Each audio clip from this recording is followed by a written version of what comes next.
How do you handle an unexpected situation? I'll tell you how my family and I handled one. This is about my grandpa, my dad, my grandma, and myself. My grandparents are from the Philippines, and my grandma specifically has a strong Filipino accent and usually mixes up Tagalog and English, the native language. So a couple of summers ago, I stayed with my grandma and my grandpa and my dad at a cabin in a vineyard at Temecula, California.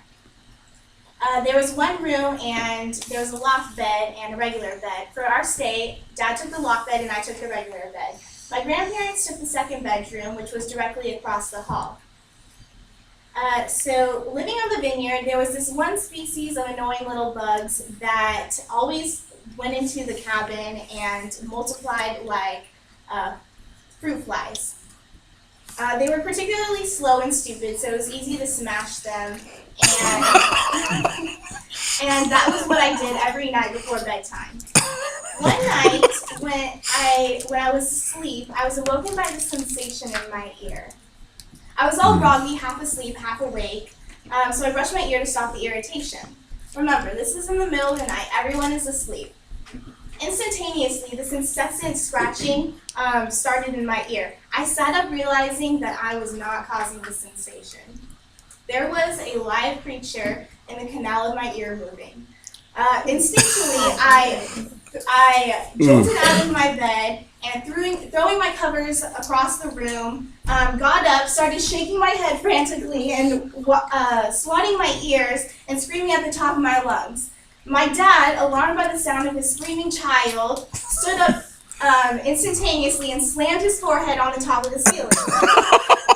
So, in the other room, my grandparents' lights flicked on, and I heard my grandma screaming, "Ay, what is it, anang nangyari?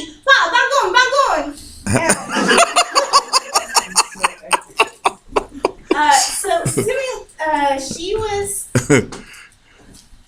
So she was in panic mode. Simultaneously, I'm over here screaming my head off and swatting at my ear while my dad's circling around me going, "What's going on? What's going on?" I said, "There's a bug in my ear." So he says, "Stay still." Now, ladies and gentlemen, if there's a live creature in your ear, in your eardrum, would you stay still? This is my dilemma. In a couple of seconds, my grandma walks in, and she's almost fully clothed, ready for the worst, and prepared to flee the United States if possible.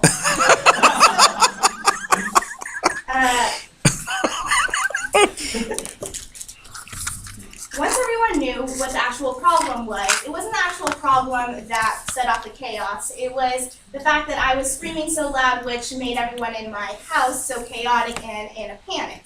In the midst of their panic, everyone reacted in different ways. Grandpa went straight to the computer. This isn't surprising since he's on the computer 12 hours a day, every day. He does what he does best, research. So my dad is tending to me, and he's instructing my dad to implement various remedies that he found on the web. And he directs Grandma to go find the materials for my dad to utilize. So Grandma goes to the kitchen. In her state of disarray, she is in a panic and makes sporadic moves, and it usually does not end well. So she opens up the top cupboard, and then she bends down and opens up the bottom cupboard. And then remembers, oh yeah, the thing she was looking for is in the top cupboard. So she whips her head up, bangs her head on the cupboard door, and now she's in pain and dizzy, and now we have two people who hurt themselves in their attempt to help me. So one of the remedies that my grandpa found was to pour peroxide in my ear. The idea was to float the bug up to the top so I would dump it out. Well, solution denied. The second remedy was to get a turkey baster and to draw it out. So here they are aggressively trying to attack my ear, and the second remedy yet again fails. So Grandpa's like, well, trying to defend his research, he tells my dad, "You just need to get a straw, literally suck it up and do it yourself." So Grandma tries to find the straw. When she can't find it because she's all dizzy, right? My dad tries to find it, and now they're here in the background, literally crisscrossing from room to room, cover to cover, trying to find this dang straw. All of the remedies prove to fail, and then at last Dad has this great idea. He brings out the vacuum. He insists that I put my ear directly on the rim of the vacuum hose. He turns on the vacuum, and he says, "Ready?" And I go, "What?" And he goes, 1, 2, I didn't anticipate how loud a vacuum hose to my ear would be because I had no prior experience with vacuum hoses to my ear. It nearly ruptured my eardrum. But then all of a sudden, I heard and felt this. You know when you like suck up a large item through the vacuum hose, you can hear it like travel through the vacuum? That is what I heard, and that was what I felt being essentially connected to the vacuum. Nevertheless, the bug was out. So I took my ear off the hose, and I looked at everyone, all eyes were on me, and I sighed. There was a long silent pause. The first silent pause in an hour.